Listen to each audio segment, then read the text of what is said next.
5, vamos a leer los versículos 19 al 21. Vamos a continuar con esta parte que nos corresponde hoy, parte 21. Voy a pedirle que abra su Biblia, Gálatas capítulo 5, versículos 19 al 21.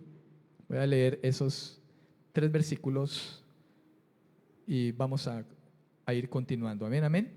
Dice la Escritura: y manifiestas son las obras de la carne, que son adulterio, fornicación, inmundicia, lascivia, idolatría, hechicerías, enemistades, pleitos, celos, iras, contiendas, disensiones, herejías, envidias, homicidios, borracheras, orgías y cosas semejantes a estas, acerca de las cuales os amonesto, como ya os lo he dicho antes, que los que practican tales cosas no heredarán el reino de Dios. Gloria a Dios. ¿Cuántos dicen amén? Es interesante el hecho de saber que las cosas que Pablo ha nombrado como obras de la carne se supone que son la práctica continua de aquel que no ha llegado a la gracia, de aquel que no ha sido alcanzado por el perdón de Dios mediante su sangre preciosa, de aquel que no tiene el Espíritu de Dios, sino que en él reina el espíritu de este mundo. Pero Pablo diga que amonesta a la iglesia, nombrando estas cosas.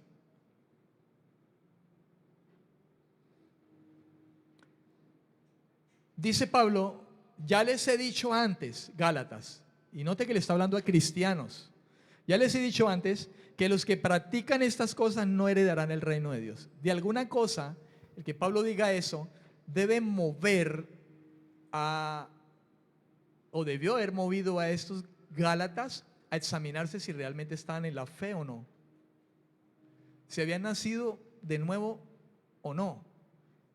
Y el hecho de saber si he nacido de nuevo, el previo a eso es un verdadero arrepentimiento, cambio de dirección. No vuelvas a pecar, reconoce que eres pecador, que estás perdido, y que yo haya abrazado la fe, que significa la confianza plena en lo que Cristo hizo en la cruz y las palabras de Cristo y el propósito de Cristo en esa cruz, y que yo lo crea, lo abrace, confíe en esa muerte, lo que esa muerte representaba, lo que se estaba desarrollando a través de esa muerte, lo que iba a venir con esa muerte, que es la promesa más gloriosa, la del Espíritu Santo, que nos sella y nos asegura, y creer que ese Espíritu en nosotros está viviendo, convenciéndonos de pecado, y creer en esa guía del Espíritu Santo, y creer en las palabras que están escritas en la Biblia, a las cuales me lleva a esa promesa del Espíritu que Dios me ha dado. Pero a lo mejor en medio de los Gálatas habrían personas que no habían nacido de nuevo, primero.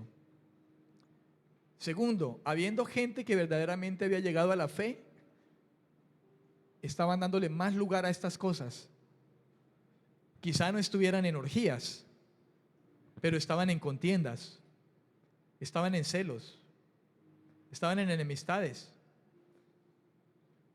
estaban en idolatrías, comenzando.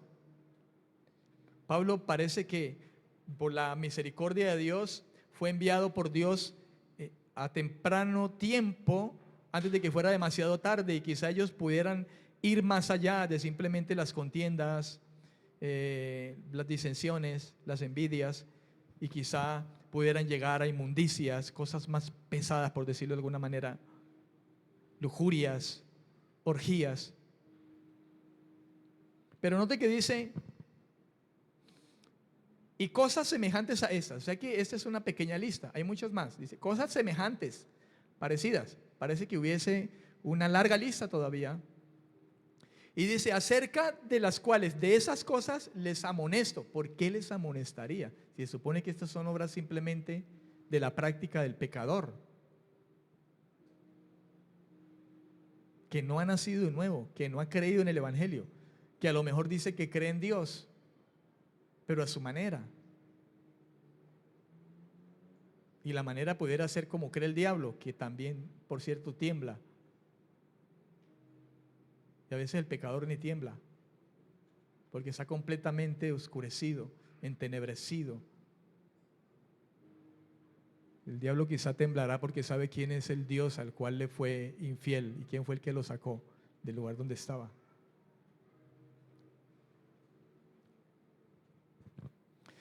Pablo hace una descripción, hermano, de las obras de la carne, pero con esta descripción Pablo no está marcando unos límites estrictos dentro de los cuales debemos vivir con tal de ser dignos de salvación. O sea, le está diciendo, ustedes tienen que dejar todas estas cosas y tienen que ser radicales para que puedan ser dignos de salvación. No, porque de hecho la Escritura nos aconseja, nos amonesta, nos llama cuando tendemos en nuestra carne, somos débiles a ver un celo o algún pleito, pero Dios llama y le dice, vea, esto no está mal, apártate de esto. Y nos arrepentimos, venimos y somos colocados de nuevo en la comunión con Dios, arreglamos la situación con el hermano con el que tengo el pleito. Como Pablo, ¿se acuerda que Pablo tuvo un pleito con Bernabé, creo, y su sobrino? Bueno, quien fuera. Y fue como acalorado, ¿no? Un poco acalorado, pero luego él no se quedó allí. Él arregló las cosas y vemos cómo Pablo después habla respecto del sobrino de Bernabé, ¿verdad? Y las cosas se arreglaron. No se quedó en la práctica continua y la práctica y la práctica. Eso y sumado otros pecados, porque un pecado trae a otro, hermano. Un pecado abre la puerta a otro. Miren lo que pasó con David. Entonces, la intención de Pablo, y esto debe ser claro, no es marcar unos límites estrictos en nuestra conducta, porque lo que él quiere decir es que si nosotros no respetamos esos límites, si llegamos a tocar alguna de esas cosas, obras de la carne, entonces perdemos nuestra salvación. No está diciendo eso. Pablo ha amonestado a la iglesia, y escuche, ha amonestado. Ya les he dicho que los que practican esas cosas no van a heredar el reino de los cielos. Y yo les estoy amonestando. ¿Por qué los amonestaría? Porque esas cosas se estaban manifestando. Ellos no serían quizá practicantes, pero eso estaba sucediendo. Algunas cosas estaban sucediendo y tenían que apartarse de ello. Aquí se supone que no somos practicantes, pero aquí han habido pleitos, aquí hay envidias, aquí pudiera haber alguna contienda, aquí habrá gente celosa de otro. Aquí habrá idolatría.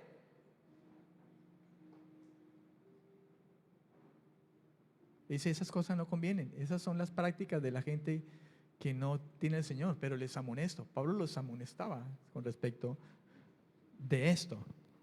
¿Por qué Pablo dice esto? Entonces, vuelvo y lo repito. Porque, hermano, lo que Pablo les quiere volver quizá a recordar de nuevo, después de haberles predicado el Evangelio claramente, que se descarta toda posibilidad de alcanzar algo por mérito propio. Entonces yo digo, no, ya no, yo no contiendas, disensiones, iras, celos. Yo lo hice, yo no estuve en celos, yo no estuve en pleitos.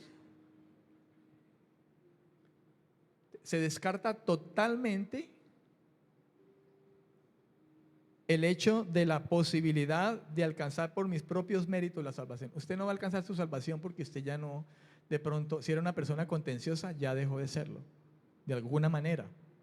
Ya por lo menos no es una cosa loca de antes, que era una persona. ¿Usted conoce gente contenciosa? Hay gente que, hermano, mantienen contiendas y eso, pelea hasta con el perro, el gato. Hay gente que le gusta el pleito. Hay gente que compra un pleito, está en la calle, alguien va a pelear y se mete y compra la pelea. ¿Cuánto vale esa pelea?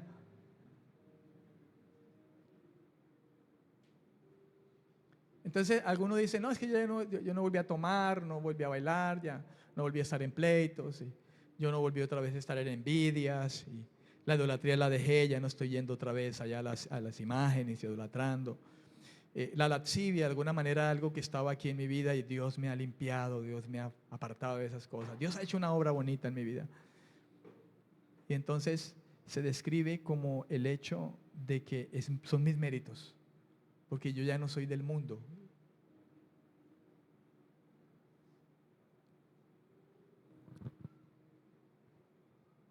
Aunque para evitar de que abusemos de nuestra libertad y vivamos según la carne, el apóstol sí presenta una breve caracterización de la vida centrada en sí misma y que no es aprobada por Dios.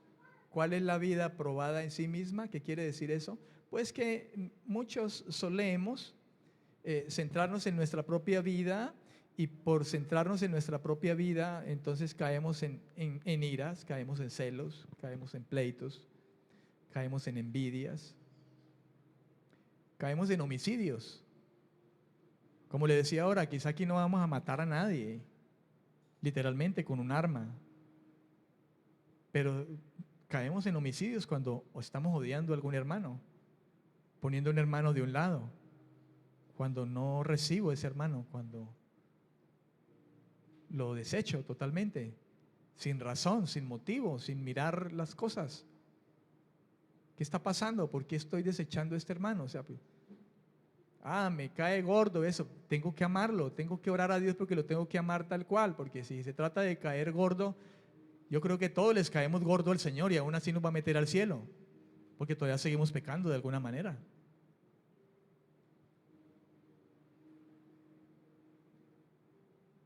Yo creo que yo todavía le caigo gordo de alguna manera al Señor, pero aún así me ama. Pero me llama y me disciplina, pero ahí estoy, porque es su gracia. Porque hacemos cosas que le desagradan a Dios. Entonces, el dicho, ¿no? Me caes gordo porque estás haciendo esto y esto. Hay momentos, estoy hablando humanamente, para que espero me pueda comprender, entender.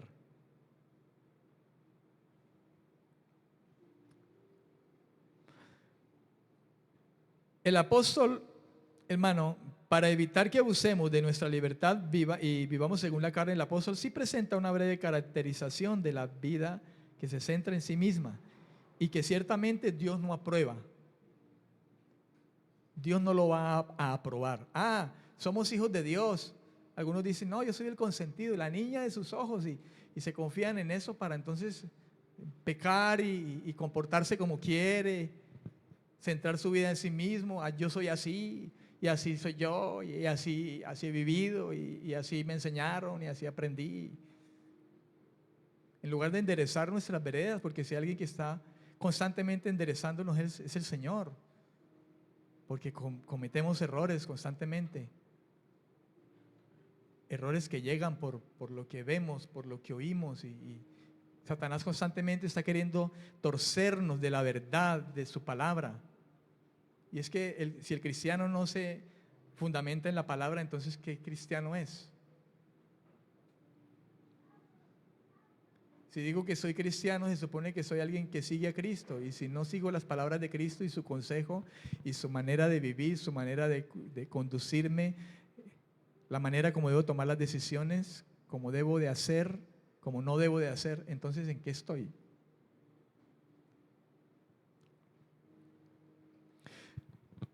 Lo importante para Dios no son las reglas como tales, sino su propósito.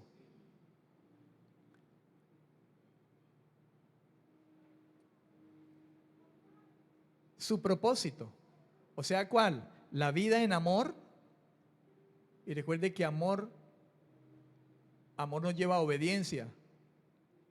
Ese es el amor de Dios, que obedezca sus mandamientos, sus palabras, su consejo. ¿Alguien dice que ama a Dios? Obedézcale, viva para Él, piense para Él, obre para Él, condúzcase para Él, compórtese para Él, donde quiera que esté y con la gente que esté rodeada. Servidumbre, Ya no le sirvo a este mundo, ya no le sirvo a mis propias pasiones, ya no le sirvo al diablo, ahora le sirvo a la justicia. Y esa justicia es Dios mismo. Dios es mi justicia. Cristo es mi justicia. Y sinceridad. Soy honesto con Dios. Reconozco mis errores. Contrariamente al hombre natural, que le cuesta, ¿quién reconocerá sus propios errores? Líbrame, Señor, de las soberbias. David tenía, siendo un hombre de Dios, al parecer tenía lucha con esto. No fue honesto en muchos tiempos reconociendo su pecado. Dios tuvo que exhortarlo a través del profeta para que reconociera. Le hizo despertar, lo sacudió. Tú eres el digno de muerte por tu pecado, sobre el cual no has sido sincero u honesto en tu arrepentimiento. Estuvo tiempo endurecido, callado, quiere decir sin verdaderamente confesar su pecado. Pero era alguien que Dios había elegido, había apartado para él, así como nosotros. Nosotros hoy con un mayor conocimiento quizá que el del mismo David, porque nosotros no vivimos según las sombras. Ya Cristo vino y ya su Espíritu está en nosotros, con nosotros. Y estamos conociendo cosas más aún de lo que quizá muchos de los profetas no vieron. Los gálatas no tienen que mantenerse ocupados en cosas vanas y sin real importancia, a las que sí quieren inducir los falsos maestros, porque los maestros buscaban eso, amarrarlos a ellos a reglas y preceptos. Hermano, simplemente es visible si alguien vive en gratitud y dependencia de la gracia de Dios. Lo vemos. Por el fruto se conoce el árbol, si es un árbol bueno o no. En todo caso, el apóstol puede recurrir, hermano, a su propia enseñanza. Él les advierte, dice, a los gálatas. Él les dice, como ya les he advertido antes. Quizás se pone a sí mismo él como la norma, que no ha vivido según su voluntad, sino que Dios ha estado para conducirle de igual manera. Versículos 22 y 23. Versículos 22 y 23 de Gálatas. Ahora Pablo ha mencionado las características, ¿verdad? La caracterización de una vida sin Dios, que Dios no aprueba, pero sobre el cual también les amonesta para que ellos no vayan más allá de esa libertad que Dios les ha dado y se vean también envueltos en prácticas, en alguna manera, en algún momento, parecidas a las que hace la gente que no teme a Dios. Entonces ahora el versículo 22 y 23 dice, más el fruto del Espíritu es amor, es gozo, paz, paciencia, benignidad, bondad, fe, mansedumbre, templanza. Y contra tales cosas no hay ley. El singular de la palabra fruto enfatiza la única fuente. Y no dice frutos, dice fruto. El fruto sería lo mismo que decir el resultado de tener el Espíritu Santo es que estas cosas se manifiesten en la vida de nosotros. El fruto del Espíritu Santo, el fruto de tener el Espíritu Santo, el resultado de que Dios nos ha dado su Espíritu, debe de llegar a manifestarse o se debe evidenciar, porque mi vida ahora es una vida que camina en amor. Y escuche, no es el amor de labios, de lengua, no es el amor práctico que se manifiesta principalmente en la obediencia al Señor. Amo a Dios, le obedezco a Dios. Amo a Dios, amo a mi hermano. Amo a mi prójimo. Luego dice que el Señor centró toda la ley, toda, en dos grandes mandamientos. Amarás al Señor con toda tu mente, alma, fuerzas, y está involucrando todo. Está involucrando mi alma con mis pensamientos, emociones, sentimientos. Está involucrando mi espíritu con la comunión, ¿verdad?, que debo tener en el Señor. Y está involucrando mi cuerpo.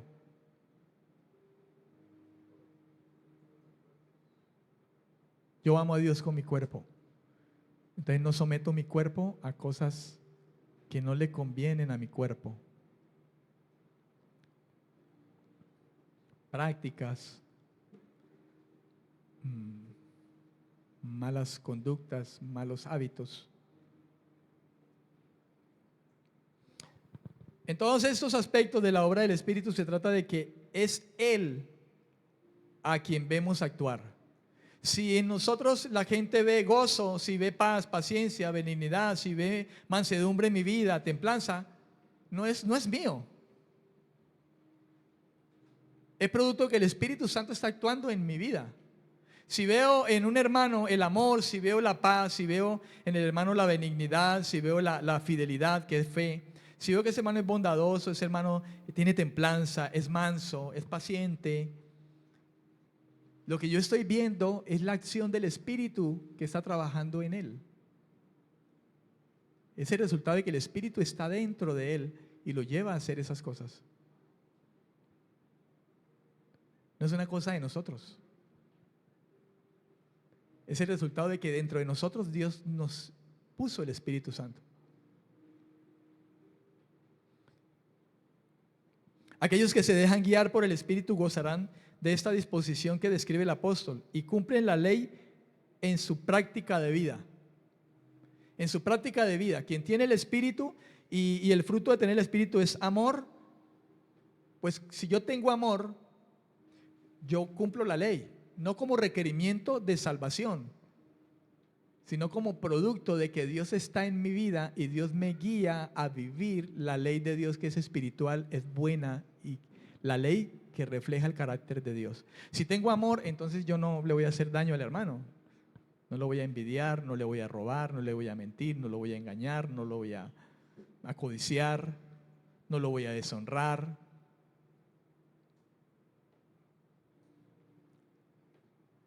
Por eso se dice, no hay ley.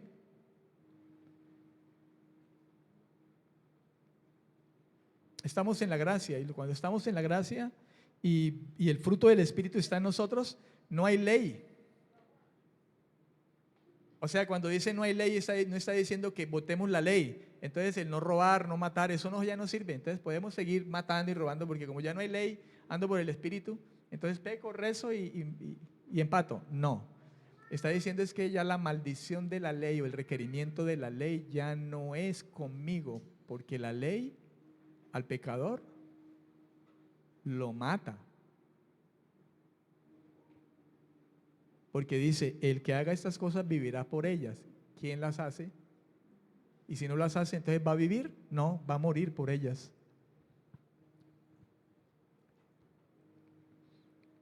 Por eso dice, no hay ley. La única ley que nos aplica a nosotros es la ley de Cristo, la ley de su amor, de su misericordia y su bondad en nosotros. Por eso esta ley, esto de la ley ya no es una amenaza para el Hijo de Dios. La ley no es contra tales que viven, a los cuales Dios le ha dado el Espíritu, sino que es para ellos como una pauta por la que ven cómo deben concretizar o llevar a cabo el amor y no un medio en sí mismo para alcanzar la salvación. ¿Comprende, hermano? Amén. Es el cómo mostramos, el cómo actuamos, muestra si nosotros estamos dejando influenciar al Espíritu Santo en nosotros, o por lo contrario estamos siendo influenciados por nuestra carne. O sea, eso significa que si nos ven actuar y no nos ven actuar con paciencia, benignidad, fe, mansedumbre, paciencia, templanza, esas cosas, entonces pueden decir, le estás dando lugar más a la carne y estás contristando al Espíritu. No estás orando, no estás escudriñando la palabra de Dios y no la estás creyendo, le estás creyendo más a tus propios deseos, le estás creyendo más a otros, le estás creyendo al sistema, le estás creyendo a la vanidad del sistema, a lo que te enseña la televisión, lo que te enseña los medios, TikTok y todas esas cosas. Tenemos que escondernos entonces como ermitaños. No, Cristo no se escondió, Cristo vivió en medio de este mundo, pero no compartiendo el mundo. Es discernir. Y cuando discernimos, en ocasiones quizá podemos caer, pero el Espíritu está allí y nos discierne y nos apartamos porque le damos lugar a Él, porque no apagamos al Espíritu. Apagar el Espíritu es apagar la voz de Él. No apaguéis el Espíritu significa es que apago la voz de Él para escuchar mi propia voz o la voz del mundo, por medio del cual el diablo habla mucho. El diablo habla a través del mundo, la moda, el éxito. Eso es el diablo el que habla al mundo. Y el mundo habla, todas las propagandas y todo eso, es el mismo diablo hablando a través de los hombres. Mismo diablo hablando a través de los hombres. Lo que ya les ha enseñado. Pero apagamos al Espíritu cuando decimos, no, Señor, calla. Eso significa apagar el Espíritu. Ya no oír. Como cuando alguien está hablando, el pastor, por ejemplo, está hablando y de repente yo atravieso mis palabras y de pronto hablo más duro. Me promulgo más fuerte y él no tiene otra cosa que callarse, porque bueno, dejemos lo que hable. Entonces apagamos al Espíritu Santo. Apagar al Espíritu Santo es apagar la voz del Espíritu Santo, que nos habla por medio de la palabra y nos habla aquí en el corazón también, allá adentro. Nos recuerda lo que Él dice, lo que nos ha hablado, lo que nos ha dicho. Apagamos la voz del Espíritu para prender las luces y abrir los oídos a otros consejos, direcciones. Versículo 24. Pero los que son de Cristo han crucificado la carne con sus pasiones y deseos. ¿Ves? La nueva vida en el Espíritu, hermano, no depende de nuestras propias obras, sino que se fundamenta en nuestra pertenencia a Cristo, en el hecho de que somos de Él. Hoy en día hay un error y Dios puede poner a llorar a una persona. Dios puede llegar a que alguien caiga. Recuerdo que Jesús, cuando preguntaron que quién era Él, que quién era Jesús, y Jesús dijo, yo soy. Y dice que se fueron. Sin embargo, o sea, Dios puede hacer lo que quiera, hermano. Dios te puede parar en la cabeza. Dios se puede poner a chillar, a gritar.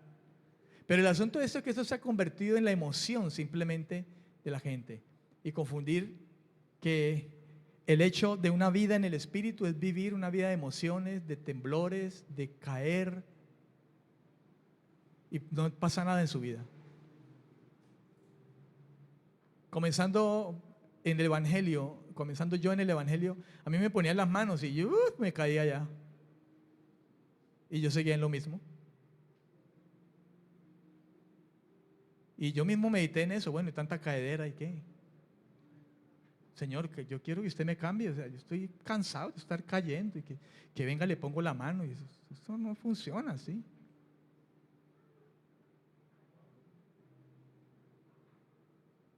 Eso es lo que vende los hijos del diablo, que ponen manos y cobran por imponer las manos, pero ahí no hay ningún cambio de nada, porque Él no es Dios. Más bien póngame la mano usted a mí, Señor, y transfórmame y cámbiame.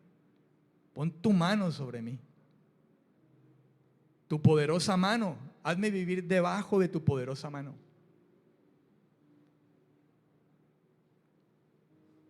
Pero la vida en el Espíritu, hermano, comprende el hecho de vivir guiado por el Espíritu, dirigido por el Espíritu. Y vivir dirigido por el Espíritu significa en primera instancia lo que tenemos delante de nosotros, que es la palabra, este libro. Dios no nos dejó el Espíritu para que lo viéramos tan claramente como la Biblia, no nos dejó el Espíritu materializado. Nos dejó la palabra materializada, entiéndame, escrita en hojas, en pergaminos, en cuero y ahora nosotros aquí en papel. Y está escrita. Él se encargó de que quedara como un logos.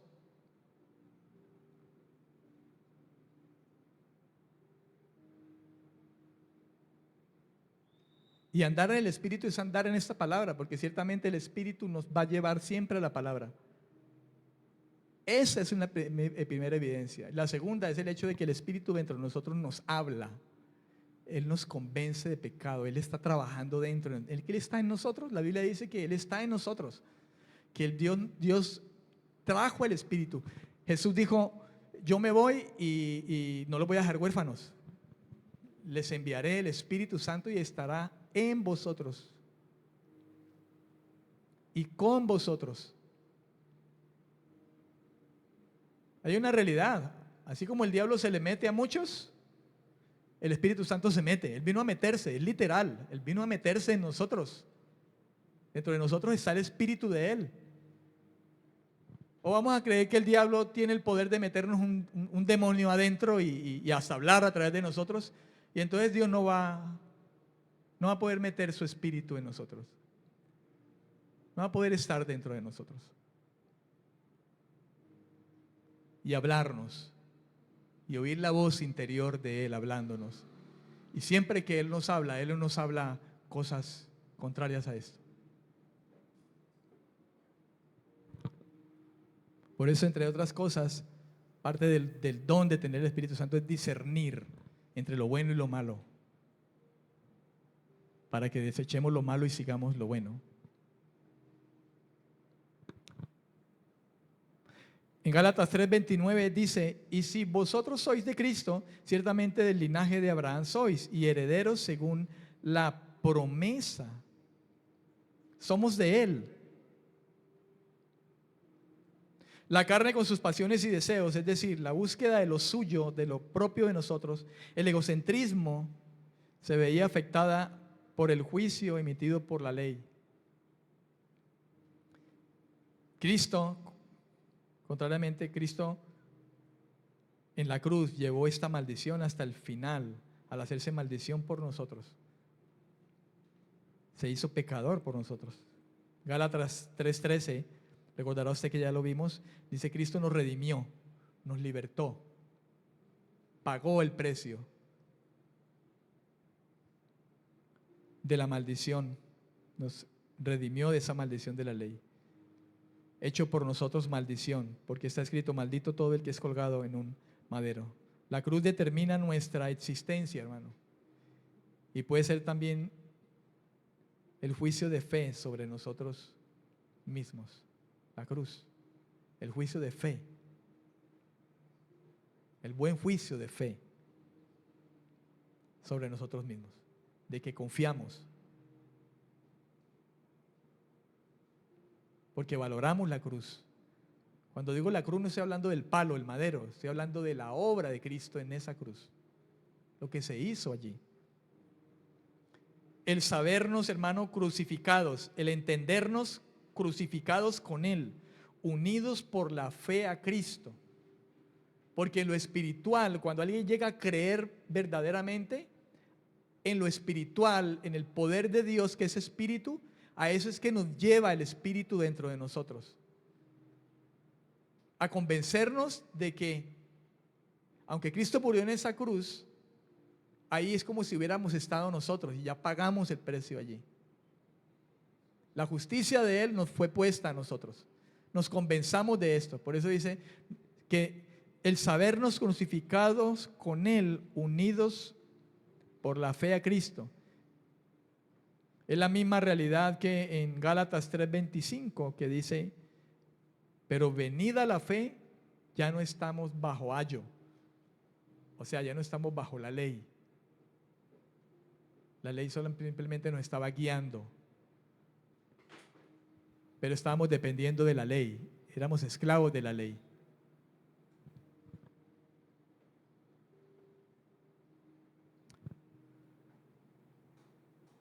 Para la ley con su maldición hemos dejado de existir.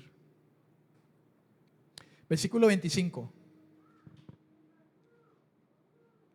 Dice Pablo, si vivimos por el Espíritu, andemos también por el Espíritu.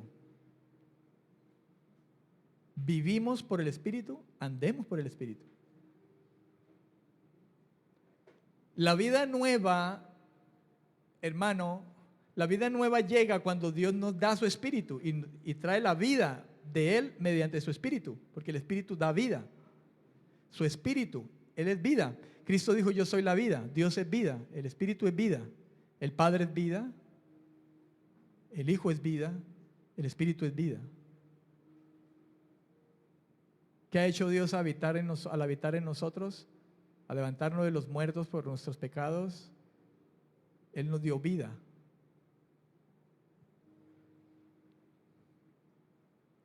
De modo que ahora vivir por el Espíritu significa el hecho de que Dios nos ha pasado de muerte a vida, nos ha resucitado. Y si eso ha sucedido, entonces dice, entonces andemos también por el Espíritu. Andemos en esa vida. Ahora nos encontramos de inmediato con una nueva amonestación que hace el apóstol. Cristo nos hace copartícipes de la vida que Él adquirió por la remisión. Ya ahora vivimos por el Espíritu. Nuestra vida es una vida en Cristo, en Él, dentro de Él, por Él actuando en nosotros. Él trabajando en nosotros. ¿Y cómo lo hace? Por el Espíritu de Él. Si alguna cosa hacemos hoy buena a nosotros, algo que concierne a la justicia de Dios, es porque el Espíritu de Cristo lo hace en nosotros. Estamos en Cristo, es lo mismo que estar en el Espíritu Santo. Porque Cristo es Dios, el Espíritu es Dios. Ellos son uno solo.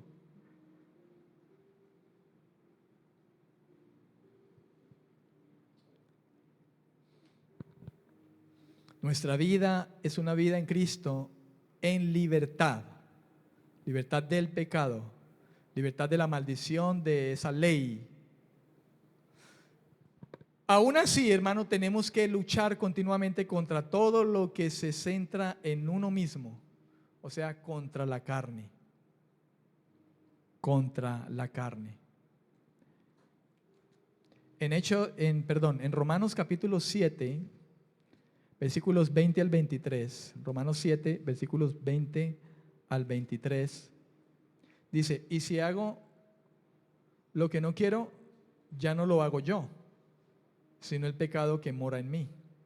Así que queriendo yo hacer el bien, hallo esta ley, que el mal está en mí. Porque según el hombre interior, me deleito en la ley de Dios. Pero yo veo otra ley en mis miembros, que se revela contra la ley de mi mente y que me lleva cautivo a la ley del pecado que está en mis miembros. Por eso Pablo dijo, miserable de mí, ¿quién me librará de este cuerpo de muerte? Gracias a Dios porque Jesucristo llegó. Así que, hermanos, dice Pablo, así que yo mismo con la mente le sirvo a la ley de Dios, mas con la carne a la ley del pecado. No está diciendo Pablo que él vivía una doble vida, cristiano y mundano. No, está diciendo que él está en Cristo y con su mente, porque algo que hace el Señor es que nos ha traído la mente de Cristo. El que ha nacido de nuevo, la mente de Cristo se está formando y constantemente crece la mente de Cristo en nosotros, la manera de pensar de Cristo, la manera de entender, de dirigirse, la mente, los pensamientos, la voluntad, todo eso. Dice, con la mente sirvo a la ley de Dios, la ley que es en Cristo, la ley del amor. en la que vivo la vida de Dios, pero todavía estoy en esta carne. Y con la carne, algunas veces le sirvo a la ley del pecado. ¿O aquí nadie le ha pasado esto? ¿O qué? ¿Cuántas veces no le hemos servido a la ley de la carne? Y nos comportamos orgullosos, faltos de humildad, no reconocemos los errores, respondemos mal, no nos sometemos, no respetamos las autoridades.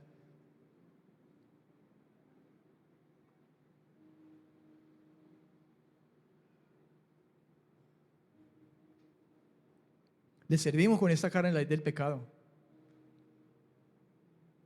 Dios nos dice una y otra vez en su palabra, y a través de los hombres que Dios pone a hablar su palabra nos dice: esto no es, esto no es. Sin embargo, seguimos sirviendo a la carne, con la carne a la ley del pecado. Y entonces caemos, como decía, en estas cosas que al parecer los Gálatas estaban cayendo y los había amonestado.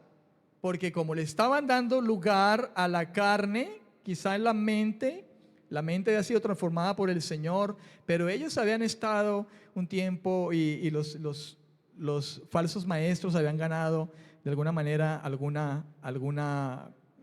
espacio, habían ganado terreno. Pues Pablo les dijo: ustedes empezaron bien, comenzaron bien. ¿Quién los fascinó? O sea, estaban cayendo en la carne y entonces estaban en celos, estaban en contiendas. Créalo, hermano, que estaban en esas cosas. Y lo que Satanás estaba buscando era destruir la desunión. Los hermanos, en lugar de estar en unión, perdonándose, caminando, creyendo una misma cosa, viviendo la vida de Dios, viviendo en el fruto del Espíritu, no, peleas, disensiones, divisiones, envidias, competencias. Así está la iglesia de Cristo, y así están muchas congregaciones compitiendo unos con otros, que este pastor es mejor, que este no grita, este muy pasivo, que este flaco, que este es gordo, que la alabanza aquí es más bonita, que aquí cantan más, que aquí tienen buena voz, que tocan bien. Ahí donde el pastor Alfredo, esa música, no, esa alabanza ya son empíricos, eso ni nada. Yo me voy para allá, para, qué sé yo, allá hay hasta cámaras, humo y de todo. Pues si se quiere ir para allá, váyase, hermano.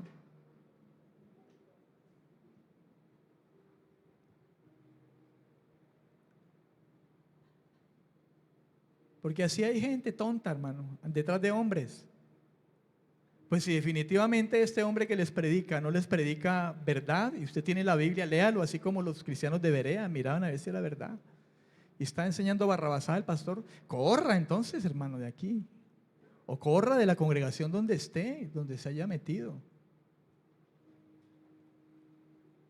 Pero ese es el problema de colocar los ojos sobre el hombre y oír al hombre solamente lo que el hombre dice, porque como es el pastor y pues no, él debe saber mucho, entonces amén, amén, amén, y viene cuanto cuentista y a comprarla, a que tienes que pagar por la salvación o pagar por una sanidad, o tienes que traer diezmos grandes y traer, mejor dicho, porque para que Dios te pueda bendecir. Entonces, como si le tuvieras que comprar las bendiciones a Dios. La Biblia dice que debemos de ser generosos con la obra de Dios, debemos ayudar a los demás. Haya alimento en esta casa, hay gastos. Esas son cosas humanas que tenemos que entenderlas, pero son sacarle el dinero a la gente. Y eso se aprovecha de la ignorancia. Para allá iban esos falsos maestros dentro de poco, si ya no lo estaban haciendo con los Gálatas. Y por eso Pablo tenía dolores de parto.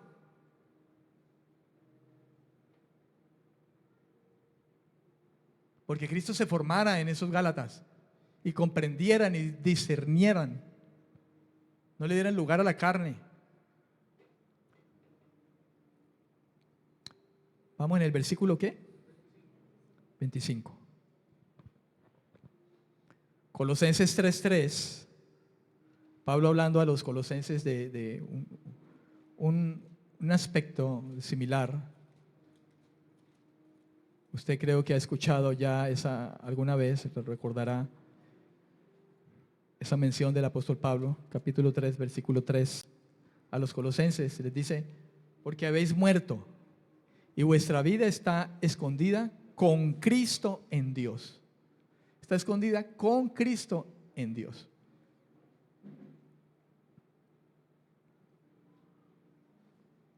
Porque Cristo es Dios y Cristo es uno con el Padre. Si estamos en Cristo, entonces estamos con Dios. Porque estamos en Cristo y con Cristo. Vuestra vida está escondida ¿en qué? Con Cristo en Dios. Porque si estoy en Cristo, entonces mi vida está escondida con Él en Dios. Porque Él es Dios y porque con el Padre es uno y con el Espíritu es uno. Ellos son uno, son tres, pero son un solo Dios verdadero. Y si Dios me ha metido con Cristo, me ha metido en Cristo, me ha involucrado dentro de Cristo, entonces estoy con Dios, escondido. Cristo es mi refugio. Si alguien está fuera de Cristo, o sea, no ha cruzado la puerta, no ha entrado, está fuera. Si yo crucé la puerta que es Cristo, entonces estoy en Cristo, estoy adentro. Contrario, si no he pasado esa puerta, estoy afuera.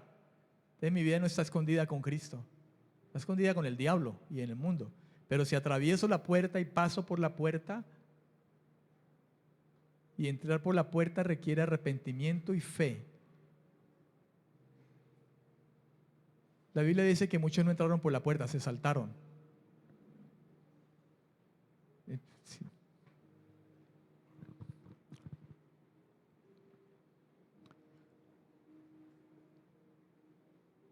¿Cuántos dicen amén? El versículo 5 de ese mismo Colosenses 3 dice: haced morir pues lo terrenal en vosotros: fornicación, impureza, pasiones desordenadas, malos deseos y avaricia, que es idolatría. Cosas por las cuales la ira de Dios viene sobre los hijos de desobediencia, en los cuales vosotros anduvisteis también en otro tiempo cuando vivías en ellas. Pero ahora dejad. ¿Ve? Que está la parte, ¿por qué dice Pablo eso? Porque es una lucha, hermano. Y en eso consiste principalmente la lucha espiritual. Yo les decía hace 8 días, creo, que nuestra lucha, nuestra guerra espiritual no es con el diablo ni siquiera, hermano. Sí, él anda como león rugiente buscando a quien devorar. Pero ¿cuándo me devora? Cuando yo le doy lugar a mi carne. Cuando yo le doy, perdóneme esta expresión coloquial, le doy papaya. Ahí es donde el león que anda buscando a quien devorar, devora. Porque le doy papaya, me descuido. Como la presa que el león literalmente persigue y él está allí, detrás de los arbustos, y está mirando la cabra que está allí. Y ella está tan ocupada comiendo, alimentándose de lo que se alimenta, que ni siquiera levanta la cabeza para mirar. Sabe que está pisando, sabe que el lugar donde vive, la selva, corre constante peligro. Ellos lo saben, por eso los mismos animales desarrollan hábitos, sentidos y todo eso. Pero cuando se duermen, es cuando viene el león y ¡prum! Se lo tragó, se descuidó, le dio la espalda. No estuvo atento. Por eso la Biblia nos dice: no ignoréis las maquinaciones del diablo.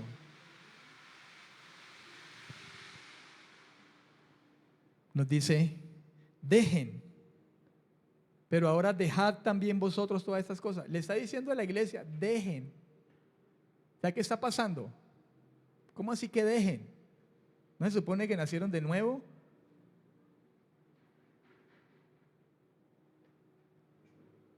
La lucha primordial, hermano, la lucha espiritual es realmente con nosotros mismos, nuestra propia carne, con la que le damos lugar a Satanás.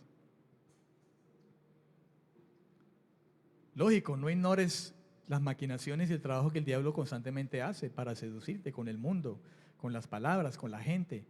No ignores eso, tienes que estar alerta, lo que oyes, lo que ves. Pero mi mayor lucha es con mi carne. Y ahí es donde viene hermano, del enemigo y gana ventaja con nosotros. Y entonces estamos perdiendo en la lucha espiritual. Ato el demonio, ato. Y al otro día se desata. Entonces las cadenas con que Dios lo ató son cadenitas de plástico. No, hermano, tenemos que comprender. Dios nos dio una autoridad para echar fuera demonios, sí, pero no para estar atando el diablo. No, el diablo ya lo ató uno. Vino uno más fuerte que él y lo ató. Entró y lo ató. Ese fue Cristo, ya lo ató en la cruz. Ya le quitó el poder. Él anda por ahí, es como un leoncito buscando a quien devorar, pero porque estamos aquí todavía. Y no está buscando devorar ni a Cristo siquiera, porque no pudo. Cristo se lo devoró en esa cruz, le quitó el poder. Es a nosotros al que busca para devorar. Y si dejamos que Cristo reine en nosotros, pues le va a ser difícil. Porque Cristo, mediante el Espíritu, la vida en el Espíritu, nos va a dar el poder a nosotros para poder vivir en Él. Pero si le damos lugar a la carne, ahí es la oportunidad que Él tiene con nosotros.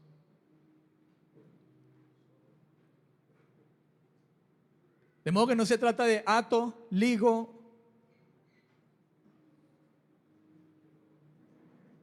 Yo até cantidades de veces, hermanos, supuestamente espíritus que me llevaban a pecar, hermano. Y hasta que yo me cansé, dije, no, pues que está mal. Yo hasta los quemaba, yo les atravesaba la espada y yo los visualizaba atravesándolos, aquí la espada y todo eso. Y yo seguía en la misma vaina. Y dije, no, Señor, esto no tiene que ser así. ¿Cómo es esto? Enséñame, Señor, ayúdame. ¿O qué está pasando? Esta tadera y vuelve y se desatan y vuelve otra vez en lo mismo. No, hermano, es la carne. Es morir, es confiar, es creer, es venir en oración, pero confiar en la palabra. Porque yo también puedo orar, pero si oro no creyendo en la palabra, no creyendo en lo que Dios dice, como Él dice, no quedándome en la bendita forma de como yo creo que es. No es como yo creo, es como Él dice. Preste atención lo que le estoy diciendo, dice el Señor. Oíd atentamente la palabra del Señor. Someteos a Dios. Mientras se somete a Dios, resista al diablo. ¿Por qué lo tengo que resistir? Porque él anda como un león rugiente buscando cómo te devora, porque todavía estás en la carne. Pablo dice, con la mente le sirvo a la ley de Dios, pero con la carne todavía a la ley del pecado. No como práctica, pero aún soy perdonado. No le tuvo que poner el Señor al mismo Pablo, al gran Pablo, un aguijón en su carne de parte de Satanás. Dios se lo permitió. Escuche.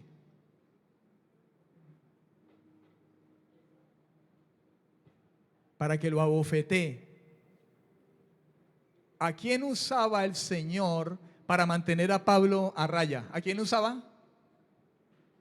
Vaya, diablo, péguenmele una bofetadita. No, bofetadota.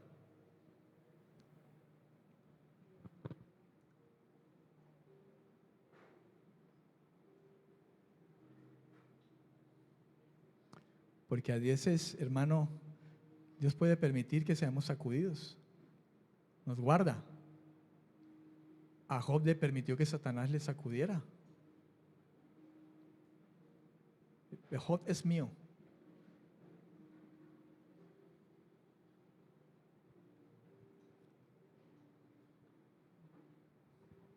Una cosa es que Dios, en su soberanía, pueda permitir que seamos probados.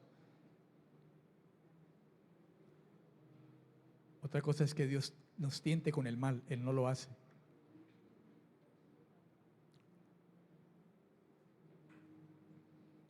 Pero juntamente con la prueba que Dios pueda permitir, la situación que pueda permitir, nos da la salida.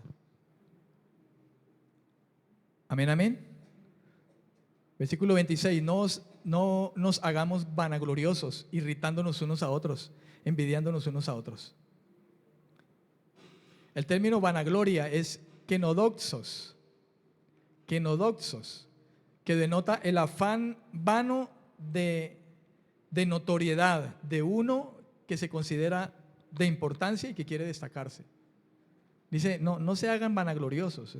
No pretendan salir por delante, ser más importantes que los otros, destacarse. Porque alguien así busca vanagloria. Y la mayor gloria que el hombre puede tener es conocer y entender que el Señor es el Dios eterno. Esa es la gloria del hombre. Toda otra gloria es vana. Gloriarnos en el dinero, en las riquezas, en las capacidades que tenemos, en el puesto que tenemos, en el dinero que tenemos, todo eso es vano, todo eso va a pasar. Sin nada vinimos, sin nada nos vamos a ir. Vamos a estar allá delante del Señor es con el alma, mi alma. Allá no va a valer nombre, ni prestigio, ni puesto, ni profesión, ni dinero, nada.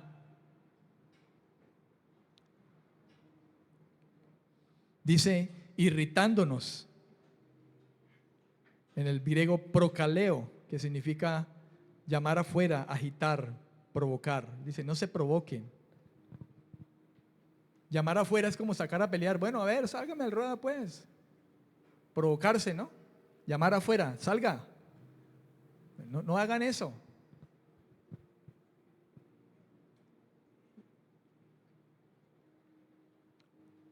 Envidiándonos. En el griego significa guardar rencor a alguien, envidiar, ser envidioso. Es la palabra toneo, que se deriva de otra palabra que es tonos. Estoy hablando de la palabra envidiar, envidiándonos, dice. Se deriva de la palabra tonos, que es malicia, envidia, celos. Fíjese usted, hermano, envidiar, el envidiándonos que dice Pablo, también implica guardar rencor a alguien. Guardar rencor a alguien. Cuando usted envidia, llega el momento en que usted le guarda rencor a esa persona, porque lo envidia. Y se vuelve rencoroso con él. El irritarse o provocarse unos a otros tiene lugar desde una posición, escuche, supuesta o realmente más alta. Dice supuesta, porque nadie es más que otro. Mientras que el envidiarse unos a otros ocurre desde una posición más baja. El que se irrita y provoca, escuche, el que se vanagloria, lo hace desde una perspectiva, según él, de que es más alto que los demás. Pero el que tiene envidia de otro, normalmente lo hace desde una perspectiva baja de él. Por eso tiene envidia, porque se siente abajo. En ambos casos la actitud subyacente es la misma. El egoísmo y el egocentrismo de uno que trata al otro desde su propia posición, que busca mejorar a toda costa, se convierte en una competencia. No, hermano, nuestra medida es Cristo. Nuestra meta es Cristo. No esté envidiando a nadie, ni creyéndose más que nadie para estar compitiendo con Él. No, mire a Cristo, imite a Cristo y vaya por esa meta y ruegue por ir a esa meta y alcanzarlo a Él. Esa es la meta que cada uno debemos de llevarnos para evitar el hecho de estarnos irritando, envidiándonos unos a otros, vanagloriándonos como si fuéramos más, porque eso no nos lleva a nada bueno. Nos va a llevar a estarnos destruyendo constantemente, destruyendo la unidad que tenemos con Cristo. Vamos a dejar ahí y vamos a continuar con el favor del Señor el próximo domingo, si Dios nos lo permite, con el capítulo 6. Amén. Si puede estar de pie, hágalo, hermano, y oremos al Señor.